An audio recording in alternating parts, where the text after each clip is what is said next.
안녕하세요. 건강한겨레 윤은수 기자입니다. 네, 안녕하세요. 네, 원장님 안녕하세요. 신경과 전문의 김호정입니다.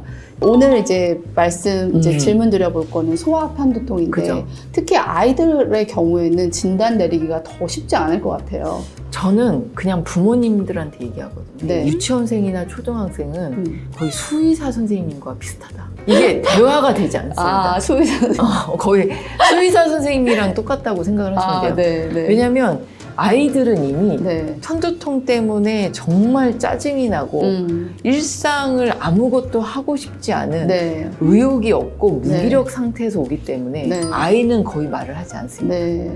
엄마들이 정말 지치는 건 네. 유사하게 이 아이를 관찰을 해야 되거든요. 네. 얘네들이 편두통 발작이 오면 방 안에서 불 다 꺼놓고 누워있어요. 안 나오려고 해요. 네, 안 나오려고 나를 해요. 가만둬라. 네. 네. 소아편두통 애들은 발작이 오면 이걸 몇 번만 관찰하시면 정확히 합니다. 아이들이 안마 커튼 다 쳐놓고 네. 그 좋아하는 핸드폰도 잘 안 하려고 그래요. 네. 빛에 민감하고 눈이 시리다고 하고 네. 네. 네. 그리고 그 좋아하는 패스트푸드도 안 먹으려고 해요. 네. 속이 메스꺼리기 때문에. 그래서 얘가 가만히 늘어져 있고 병든 닭처럼 이렇게 한다. 네. 이건 소아편두통이 맞습니다. 학원을 가지 않고 네. 학교를 가지 않는 건 네. 표정부터 알아요. 애가 생기가 있어요.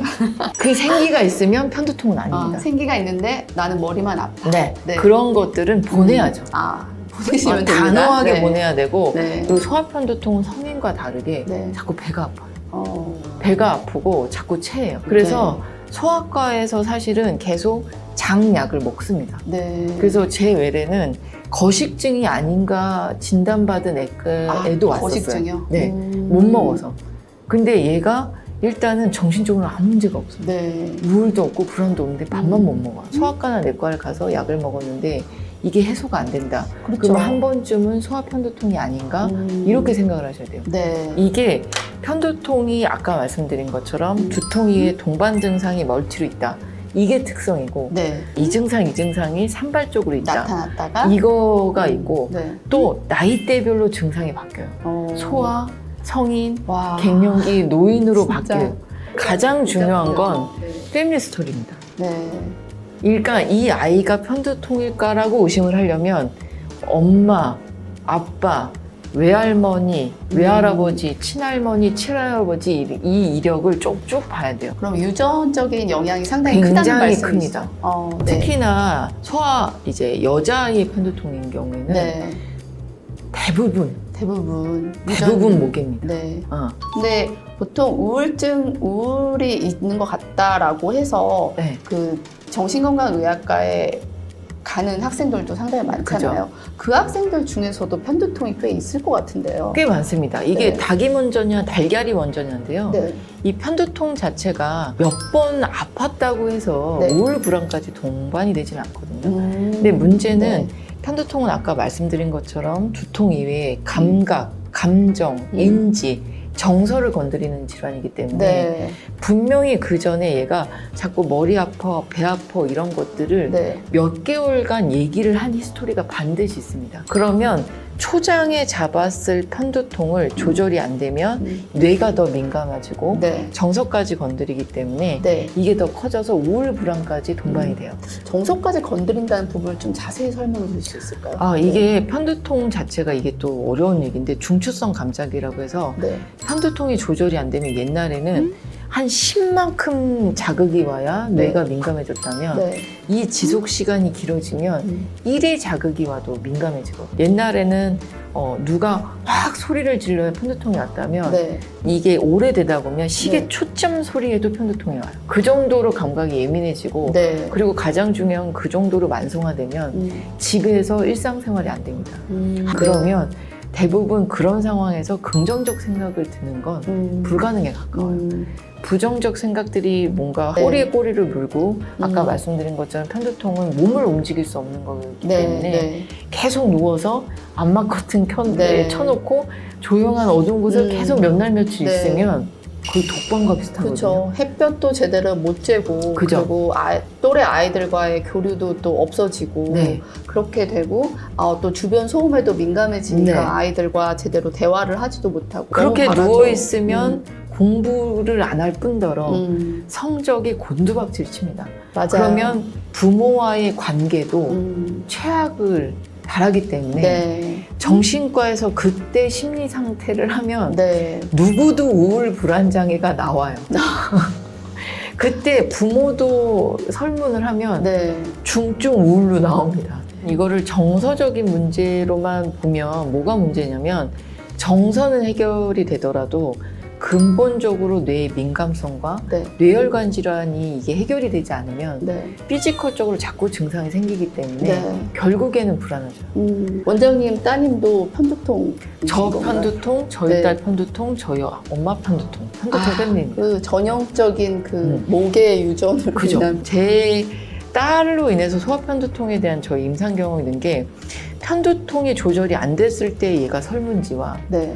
편두통이 조절됐을 때 기분 좋을 때 설문지가 너무 극명하게 다르고 완전히 다르죠. 완전히 네. 달라요. 그러니까 예측하기. 우울장애, 불안장애는 네. 그런 진단 기준에 맞는 요인이 네. 3개월에서 6개월 정도 지속적인 정서 상태가 유지가 돼야 우울 불안장애지 네. 우울해 오늘 불안해한다고 우울장애 불안장애가 아니거든요. 네. 네. 정서만 건들면서 네. 생활의 루틴을 잡지 않으면 네. 안 된다. 그러니까 이 그 뇌 혈관 문제, 혈관 쪽이나 신경 문제를 제대로 치료하지 않고서 정신건강의학과에서 뭐 약을 먹거나 네. 아니면 뭐 심리 상담을 한다거나 이런 정도의 그 해법을 가지고는 근본적인 해결을 할 수 없다는 말씀이시죠. 할 수 없죠. 네. 겉으로 볼 때는 멀쩡한 거기 네. 때문에 이게 마음의 문제인지 뇌신경의 문제인지 감별이 쉽지 않다. 하지만 네. 일단 편두통 환자들의 가장 큰 특징, 빛, 소리, 냄새. 네. 정신과는 빛을 쐬면서 나가야 됩니다. 네, 편두통은 네, 네. 예, 빛을 피하고 어두운 데 가야 돼요. 그 우울증 치료에 제일 좋은 게 햇볕을 보면서 쬐고 산책을 사람을 하라. 네. 만나고 정서적으로 네. 이제 릴렉스하는 게 핵심인데 네. 편두통은 오히려 그 반대죠. 어. 편두통은 반드시 유발인자가 있습니다. 네. 유발인자를 네. 찾아내야 돼요. 이게 그 각 나라에서 유발인자에 대한 리포트를 많이 냈거든요. 네, 예를 네. 들면 인도 같은 경우에는 학업 스트레스가 유발인자가 아니에요. 네. 고온 다습, 고온 다습한 환경, 환경이 환경이 편두통이 유발한다. 네, 편두통이 네. 유발이 된다. 네. 그리고 우리나라는 왜 학습과 이런 스트레스가 유발인자라고 되냐면 네. 일단 학원 끝나고 너무 늦게 가요, 집에. 네. 그러니까 결국에는 학업 스트레스가 아니라 수면 부족. 네. 그래서 부모님은 얘가 학원을 끝났으니까 11시 왔으니까 잠을 자겠지라고 생각하시지만 네. 착각입니다. 얘네들은 하루 종일 학습 노동을 했기 때문에 네. 11시부터 새벽 2, 3시까지는 핸드폰을 해야 되는 거예요. 그래서 결국에는 취침 전 블루라이트는 뇌의 멜라토닌 분비를 막거든요. 멜라토닌 분비를 막으면 네. 기본적으로 자면서 나와야 되는 각종 호르몬들이 안 나옵니다. 우리 몸에는 생체의 시계가 있어요. 네. 그래서 그게 햇볕이 완전히 차단이 돼야 네. 뇌의 손가치라는 부위에 멜라토닌이 분비가 되고 네. 그게 혈중 농도 이상에 오르면 사람들이 깊은 수면에 빠져들거든요. 네. 근데 아주 작은 불빛에도 멜라토닌 분비가 확 떨어져요. 그래서 가장 엄마 모르게 가깝게 스마트폰을 이렇게 보면서 입을 뒤집어 쓰고 보고 있죠. 이렇게. 그죠? 네. 그러면 그 빛에 완전하게 시신경이 노출되고 손가체가 노출이 되면 깊은 수면을 못 취하기 때문에 결국에는 깊은 수면에 가장 중요한 건 뭐냐면 뇌가 100% 충전된 상태에서 다음 날을 맞이하느냐, 네. 뇌가 50% 상태에서 맞이하느냐, 이게 달라지거든요. 그러면은 이제 블루라이트를 보면서 2, 3시까지 입을 뒤집어 쓰고 이 핸드폰을 하다가 다음날 아침에 엄마가 일어나 해서 일어났을 때 그죠. 아이의 뇌가 뭐 한 50%도 아니고 35% 정도밖에 충전이 안 된 상태에서 말씀이시죠? 네. 그러면 네. 학교를 딱 갔어, 그 상태에서. 그러면 점심시간에 애들이 떠드는 소리도 듣기 싫어. 그리고 네. 그 식당에서 만드는 음식 냄새도 미칠 것 같아. 그리고 창가에 들어오는 햇볕도 너무 시신경을 자극해. 네. 그러니까 스트레스가 아니에요. 이거는 마치 얘네들한테 가자. 장원영이 와도 싫어요. 정말 그럴까요? 장원영이 시끄럽게 떠들어도 아파요. 그래서 저는 제가 용어를 만들었거든요. 편두통은 자기한테 맞는 주치 선생님을 찾아야 된다. 네. 두통에 여러 가지 증상이 나타나는데 네. 그 증상에 따라서 여러 과를 가다 보면 하루 종일 병원에 가야 돼요. 그래서 네. 키닥터가 편두통을 컨트롤하면 나머지 여타의 증상이 조절이 되고 네. 만약에 편두통 주치의가 이거는 편두통 연관 증상이 아니라 네. 기질적으로 정말 위의 문제다. 네. 척추의 문제다. 아. 이렇게 해서 트랜스퍼를 보내는 형태로 하면 네. 비용도 확 줄고 어. 시간도 확 줄고 네. 에너지도 확 줄고 네. 엄마도 덜 지치고. 어쨌든 원장님 말씀하신 것처럼 딱 그렇게 진단을 제대로 받고 그리고 소위 컨트롤 타워라고 할 수 있는 네. 주치의 선생님을 제대로 만나는 게 정말 중요할 것 같아요. 왜냐면 편두통이라고 딱 진단을 내려버리면 네. 그때는 치료의 급물살을 타거든요. 네. 정신의 문제다, 몸의 문제다, 그렇죠. 내과적 문제다 네. 이렇게 설왕설래만 했지 네. 아무도 정확한 진단명과 해결책을 제시하지 못했기 때문에 맞아요. 편두통이라고 딱 진단이 내려버리면 네. 세컨 스텝을 넘어가면 됩니다. 그렇죠. 길이 자, 보이는 거죠. 제가 들은 거는 이제 조퇴를 하고 싶다고 연락이 왔는데 그럼 조퇴를 하고 싶은 이유가 뭐냐? 애들이 너무 시끄럽대요. 네. 고등학생들이 시끄러운 거 당연하잖아요. 쉬는 시간에. 근데 그거 자체가 네. 지금 우리는 웃으면서 얘기하니까 예전에 이상한 변호사 우영우 할 때 주인공이 이거 네. 노이즈 캔슬 이어폰 했잖아요. 네네네. 근데 그게 소리에 거의 뇌가 울리거든요. 그러면은 뇌가 울려요. 저희가 듣는 음. 그 복도에서 아이들이 야 하면서 시끄러운 그 소리의 강도랑 그냥 짜증나는 정도가 네. 아니라 층간소음 정도로 뇌를 때리죠. 그러면은 막 분노가 치밀어 오는 정도겠네요. 제가 주성치 영화를 좋아하는데 네. 막 확성기에서 뇌가 막 울리고 네네. 딩딩딩. 딩딩딩 하고 사람들이 쓰러지잖아요. 네. 그 정도까지 타격이에요. 아, 나한테 욕을 하는 것도 아니고 네. 나를 괴롭히는 것도 아니고 맞아요. 그냥 즐겁게 떠드는 소리. 네. 체육 시간이 제일 문제거든요. 네네. 저는 저한테 진료 보는 애들은 제가 진단서 써줘요. 한여름에 자외선 노출하면서 실외 활동 불가하다고. 그러니까 실컷 같이 농구를 했는데 네네. 땡볕에 네. 땀 흘리면서 네. 얘만 토하고 쓰러지는 거예요. 아, 다른 애들은 멀쩡하고. 진짜 너무 힘들죠. 근데 이거는 네. 체크를 하죠. 네. 제가 이게 실제적으로 제 환자들 얘기를 들으면 네. 얘가 항상 창가 자리에 배장을 받는 거예요. 네. 근데 얘는 햇볕에 민감해. 그래서 얘는 이 창가 자리가 너무 힘들어서 학교를 거부하기 시작했는데 네. 제가 진단서 써줘서 이걸 안쪽자리로 바꿨거든요. 네. 그러니까 저도 문제가 없어요. 그게 잘 다니나요? 네. 그리고 어떤 애는 그 음악 시간에 네. 심벌즈나 이런 굉장히 소음에 민감하기 때문에 그거에 대해서 조금 배려. 네. 그래서 사실은 소아편두통 아이는 눈꼴 시려울 수도 있지만 이거에 대한 진단을 받으면 조금 배려를 받아야 돼요. 네. 근데 사실은 이 배려를 해야 되는 이유가 네. 안 그래도 애들은 학교에 가기 싫어합니다. 그러니까 코로나 이후에 네. 얘네들이 자꾸 이게 단체 생활이나 이런 것들이 힘든데 네. 학교를 가지 않으려는 아이가 너무 많아서 네. 편두통 아이들의 자퇴율이 생각보다 높거든요. 아, 자퇴요? 자퇴까지 합니다. 네. 굉장히 많이 자퇴를 하기 때문에 네. 그래서 이 아이들이 어찌됐든 우리가 의사 아니면 학교 선생님, 네. 보건 선생님, 학부모 이렇게 팀워크를 해서 네. 우리가 학교를 네. 공부만 하려고 하는 건 아니잖아요, 사실. 그렇죠. 소아편두통 애들을 만나보면 네. 저 그냥 자퇴하고 검정고시 볼게요. 그래서 네. 그냥 대학 가면 되는 거 아니에요? 네. 라고 얘기하는 그렇게 애가 얘기하는 학생들 너무 많아요. 아, 그게 유발인자면 저는 학교 안 갈 거예요. 네.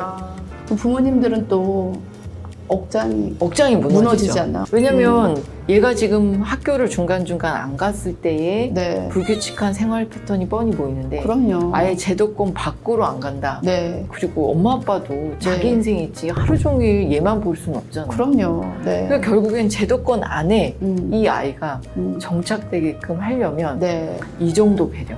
네. 그래서 저는 어떤 애들은 제가 소견서 써서 노이즈 캔슬 이어폰 가져가라고 해요. 아예 그 전자기기를 점심시간에 사용할 수 아예 있도록? 이거를 네. 하고 있어라. 네, 네, 네. 왜냐면 걔네들은 너를 위해서 안 떠들 순 없다. 네, 그렇죠. 네가 그냥 소음을 막아야지. 네. 너는 네 살 길 찾아라. 네.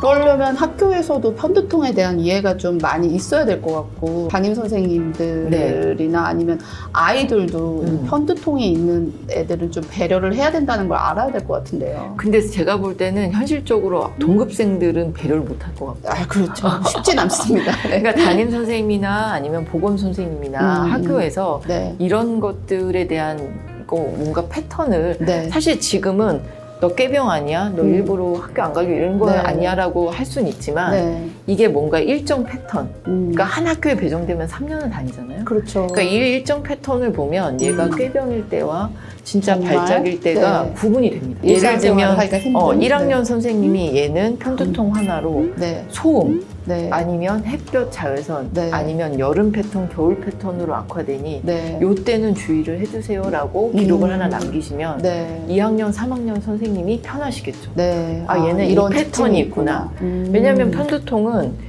굉장히 랜덤하게 증상이 있어서 어려울 것 같지만 네. 반드시 특정 패턴이 있습니다. 아. 계절적 패턴, 네. 학년 패턴, 네. 수면 패턴이 있기 때문에 네. 그 패턴만 잡아내면 네. 나머지는 컨트롤이 너무 쉽거든요. 아, 왜냐하면 제가 수면은 무조건 11시부터 시작을 하셔야 되고 스마트폰을 절대 최대한 줄여야 됩니다라고 강조를 해도 네. 오히려 저는 이렇게 많이 임상 경험을 하면 부모랑 아이랑 그냥 악화돼서 와요. 관계가. 그러니까 엄마는 안 자고 얘가 스마트폰을 하는지 안 하는지 계속 감시를 감시하죠. 하고 너 이 자식 불빛이 있나 없나 이렇게 보고. 근데 네. 아이는 내가 지금 학습 노동을 11시, 12시까지 네. 했는데 그럼 스마트폰을 언제 보라는 거냐. 나의 기쁨을 다 뺏어갈 테냐 이렇게 오는 거죠. 그렇게 해서 서로 싸워서 하기 때문에 네, 네. 사실은 이건 현실적으로 쉽지 않다. 네. 사실상 제가 들어보면 이렇게 편두통을 조절하기 위해서는 바른 생활을 하는 게 일본 우선일 것 같고 일단 제가 볼 규칙적인 때는 수면. 지금 수면과 네. 스마트폰 블루라이트 노출 시간 네. 이것만 일단은 챙겨도 네. 힘들어요. 쉽지 않죠. 쉽지 않아요. 네, 네. 그래서 그 부분을 일단 조절하는 게 이제 기본이긴 한데 기본입니다. 이제 제대로 조절하기 위해서 일단 노력을 쉽지 않지만 이제 노력을 하셔야죠. 노력은 해야 되는 거죠. 네. 그죠? 그리고 부모는 절대 지치면 안 돼요. 지치면 네. 게임 끝입니다. 네. 그러니까 결국에는 조금씩 얘가 그러니까 아이는 제가 볼 때는 변하긴 하는데 네. 그게 가랑비에 옷 젖듯이 변하기 때문에 네. 우리의 눈에는 그게 그쵸. 만족스럽지 않아. 그러니까 그쵸. 결국에는 저는 마라톤이네요. 오히려 음. 부모가 지치지 말아야 된다. 네. 부모가 지치지 말아달라고 얘기를 하고 싶어. 지치지 않기 위해서 꿀팁 있으신가요? 그럼 예를 들어서 그 수면 패턴을 일정하게 잡아주고 네. 소음 유발이 되는 환경을 최대한 줄여주고 이렇게 되면은 그 편두통을 조절하기가 훨씬 쉬운가요? 훨씬 쉽죠. 네. 이거를 그냥 좀 고급진 언어로 네. 비약물요법이거든요. 비약물요법. 네. 어차피 편두통은 크게 약물요법 중에 통증이 심할 때 쓰는 급성기요법과 편두통이 올 걸 미리 대비해서 예방요법이 있고 근데 이런 약들을 쓰는 게 대부분의 학부모들이 네. 이 약에 중독된다. 그렇죠. 대사에 문제가 생긴다. 네. 이런 것들을 걱정을 많이 하시거든요. 네. 그래서 이런 걱정을 좀 덜어주기 위해서 네. 비약물요법으로 생활의 루틴. 네. 그러니까 편두통을 유발하는 유발인자를 체크해서 유발인자를 최대한 피하자. 네. 생활의 루틴을 안정화시켜서 네. 그 유발인자가 노출이 돼도 내가 발생할 수 있는 리스크를 줄인다. 네. 이렇게 크게 하면 되거든요. 네, 네. 편두통이 이제 시작될 때 먹는 약과 그리고 그 다음 단계 먹는 약 이렇게 좀 네. 구별된다고 하셨는데 편두통이 왔어. 네. 그러면 우리가 편의점이나 약국에서 약을 사 격리하거나 네. 심하지 않은 편두통일 때는 네. 그걸로 조절이 됩니다. 네, 네. 대신 이거가 조절이 되면 네. 그 다음에는 내가 편두통이 왜 왔지? 네. 유발인자가 뭐지? 뭐가 문제였는지를 역추적을 해야 돼요. 네, 네. 근데 이 약으로 조절이 안 되는 경우에는 네. 원래 편두통을 타겟으로 하는 약들이 트립탄 계통이 있거든요. 네. 그래서 아까 말씀드린 것처럼 편두통은 혈관의 수축과 이완을 네. 통해서 그래서? 혈류량이 확 가면서 통증을 네. 일으키는 거라 네. 그런 계통은 트립탄 계통의 약을 네. 먹는 거고 그리고 얘가 자꾸 결석을 해. 네. 아니면 계속 구토를 해. 네, 네. 일반적인 약들에 반응을 하지도 않아. 네. 그러면 예방요법을 해서 네. 뇌 자체의 민감도를 낮추고 혈관이 외부 자극에 반응하는 거를 네. 줄이는 거죠. 네. 그런 또 약물요법이 있군요. 네. 네. 네. 편두통 백신이라 그러면 사람들이 다들 놀래더라고요. 그런 것도 그러니까요. 있냐고. 네. 백신은 네. 보통 독감이라거나 네. 아니면 코로나 이런 것만 하는데 두통의 백신이 있을 수가 있나요? 그게 사람들이 생각하는 게 우리가 독감이든 네. 아니면 코로나든 이 백신을 네. 왜 맞을까요? 그 비싼 돈을 들고. 왜냐하면 안 아프려고. 네, 이 미리 증상 자체가 조절이 안 될 때 치명적이거나 중증으로 할 수 있기 때문에 맞는 거잖아요. 아, 네, 네. 이거 편두통 백신을 그 글로벌 제약회사에서 그 비싼 연구비를 들여서 만들었다는 건 네. 이게 조절이 안 될 때 상당히 치명적이고 일상생활에 타격이 심하기 때문에. 네. 그래서 제 환자들 중에 네. 이제 성인인 경우에는 네. 한 달에 한 번씩 편두통 백신 맞으면서 일상생활 하는 분들도 굉장히 많습니다. 그렇게 그럼 그 백신을 이제 맞으면 그 기간 특정한 한 달에 한 번이라고 했어요. 특정한 기간 동안은 편두통이 확 줄어드는 거예요. 확 줄어들어요. 아. 그래서 이거 자체가 백신을 맞으면 편두통 프리, 네. 절대 안 아파 이렇게 생각하시잖아요. 네. 근데 편두통에 효과가 있다라고 하는 건 네. 한 3개월 정도 편두통 빈도와 강도가 50% 이상 떨어졌다라고 하면 아 효과가 있다.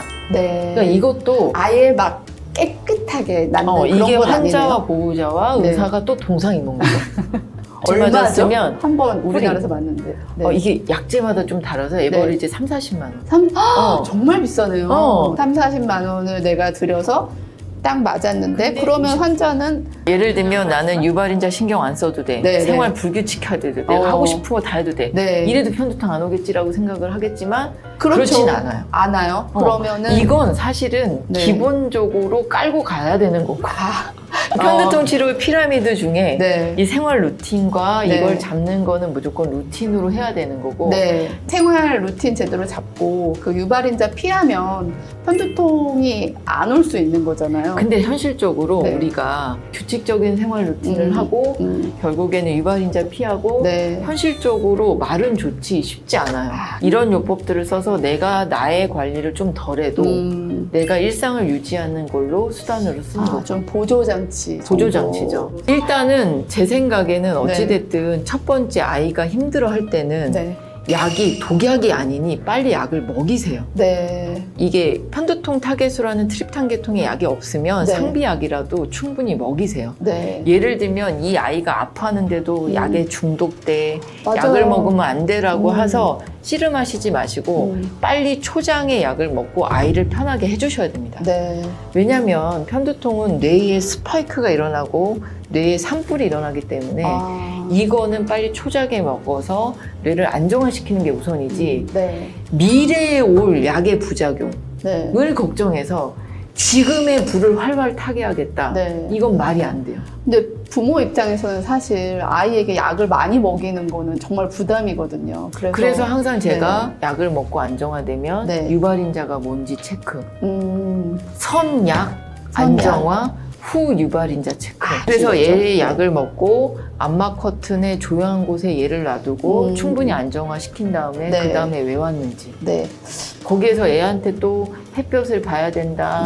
사람은 밝은 곳에 있어야 된다. 밥은 끼마다 먹어야 된다. 이렇게 네. 얘기하면 쥐약입니다. 알겠습니다. 애를 그냥 놔두세요. 네, 명심하겠습니다. 그러면 이제 일부 부모님들은 뭐 저도 그렇고 사실 편두통의 네. 진단을 딱 받으면 내가 또 해줄 수 있는 게 뭐가 있나라고 인터넷 리서치를 해보면 건강기능식품들이 또 쭉 나오거든요. 네. 또 그리고 내가 이거 먹었는데 편두통 씻은 듯이 나았다. 뭐 이런 그 기능식품들 혹은 뭐 기기치료 뭐 이런 것들이 상당히 온라인 광고들이 많아요. 그거에 대해서 네. 그냥 명확히 얘기할게요. 네. 영양제에 대해서는 비타민 B군과 마그네슘은 편두통 예방 효과가 있습니다. 비타민, B군과 마그네슘. 네. 그리고 이거 먹었더니 편두통이 싹 나았다. 네. 사실은 편두통 환자는 편두통이 나으면 관심이 네. 없기 때문에 나은 사람은 거기에 글을 올리지 않아요. 그냥 이렇게 하는 분들은 대부분 안 나은 분들이에요. 안 나은 분들. 제 환자들은 항상 네. 편두통 카페에 있다가 제가 네. 편두통을 낫게 하면 카페 네. 탈퇴합니다. 고가의 편두통. 그래서 네. 그분들은 일상으로 돌아와야죠. 네. 그리고 일단 뇌 자체를 전극으로 해서 계속 자극하게 하는 네. 예방요법 중에 이런 기기들이 있는데 네, 네. 아직까지는 그렇게 소아편두통에 대해서 네. 에비던스나 스터디가 많지 않기 때문에 네. 그걸 권하진 않습니다. 그 정신건강의학과에서 쓰는 그 TMS가 그 효과가 있다는 이야기도 있는데 일단 TMS는 네. 스터디용으로는 네. 편두통에 대해서 효과가 있는 걸로 나와 있고 네, 네. 사실 적응증은 네. 우울장애를 맞아요. 컨트롤하는 네. 걸로 하고 있는데 만약에 우울장애가 동반된 편두통 환자인 경우에는 네. TMS가 효과가 있는 걸로 네. 보셔도 됩니다. 정신건강의학과 선생님이 이게 네. 케이스가 된 경우에는 네. 적극적으로 권유해 주실 거예요. 아, 대부분 부모님들이 네. 약을 먹이는 거에 대해서 좀 주저하세요. 맞아요. 네.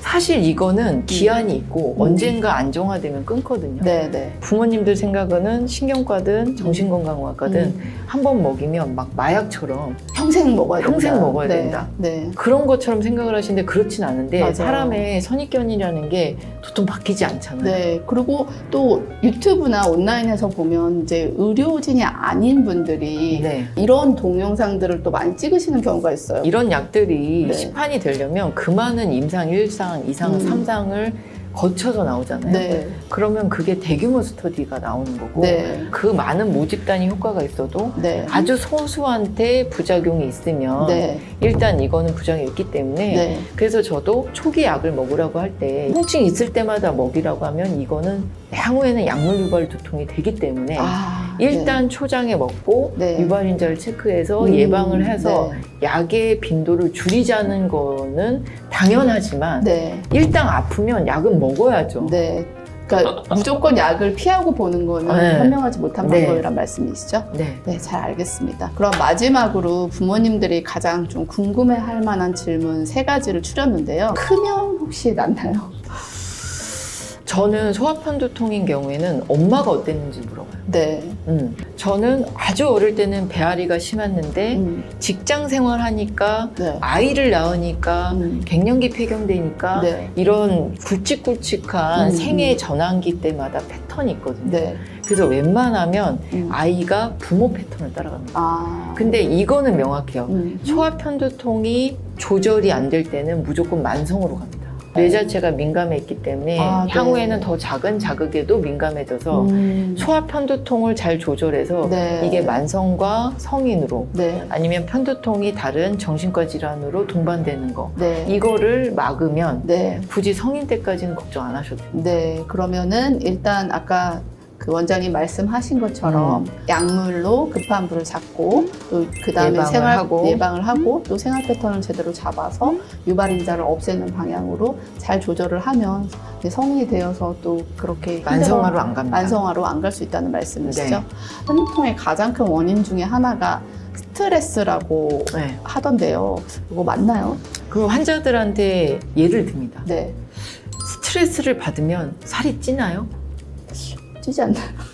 먹어서 찌지 어떻게 저는 스트레스 받아서 찌는 것 같아요. 먹는 행위를 하기 때문에 살이 찌지 아, 네. 스트레스를 받을 때 식음을 전폐하면 살이 쫙쫙 빠집니다. 아, 그렇군요. 어. 네. 왜냐하면 스트레스는 공부 힘들어요. 성적 내기도 힘들고 이걸 부모가 다 스트레스를 없애줄 수는 없거든요. 네. 근데 문제는 이 스트레스가 유발인자라고 하면 이게 잘못된 관점을 해서 스트레스 때문에 난 머리 아파 하면 더욱 네. 스트레스에 강해지거나 소화력이 높아지거나 회복 탄력성이 높아지는 게 아니라 네. 더 스트레스 탓을 하게 됩니다. 아, 네. 그래서 이 스트레스를 받았을 때 편두통이 악화되려면 네. 중간에 행위가 필요하거든요. 네. 예를 들면 내가 스트레스를 받았어. 안 먹던 음. 카페인을 무진장 먹어. 아, 안 먹던 브레인 활성화를 막 먹어. 네. 그나마 움직이던데 스트레스를 받으니까 새벽까지 넷플릭스를 정주행해. 네. 잠을 안 자고 음. 스트레스를 계속 곱씹어. 네. 그래서 수면 패턴이 바뀌어. 이런 중간 행위로 인해서 편두통이 네. 생기는 거지. 네. 스트레스를 받는 분 중에 헬스장에서 뛰는 사람은 편두통이 없습니다. 스트레스 받은 헬스장에서 뛰는 훌륭한 분들이 계시는군요. 간혹 있습니다. 아, 그래요? 네. 그렇기 때문에 네. 오히려 저는 이 스트레스 받을 때마다 나의 생활 루틴이 뭐가 깨지지를 역추적하는 게 낫다. 아, 네. 그러면, 스트레스는, 유발 요인, 직접적인 원인은 아니고, 간접적인 원인이죠. 간접적인 원인이다. 네. 그러면은 이제 집에서 해줄 수 있는 관리법, 아까 말씀을 해주셨는데, 약간 저희가 요 순위를 매겨보면 학부모님들께서 좀 더 쉬우실 것 같아요. 진짜 요거는 양보 못해. 요거는 먼저 저는 딱 잡아야 된다. 수면입니다.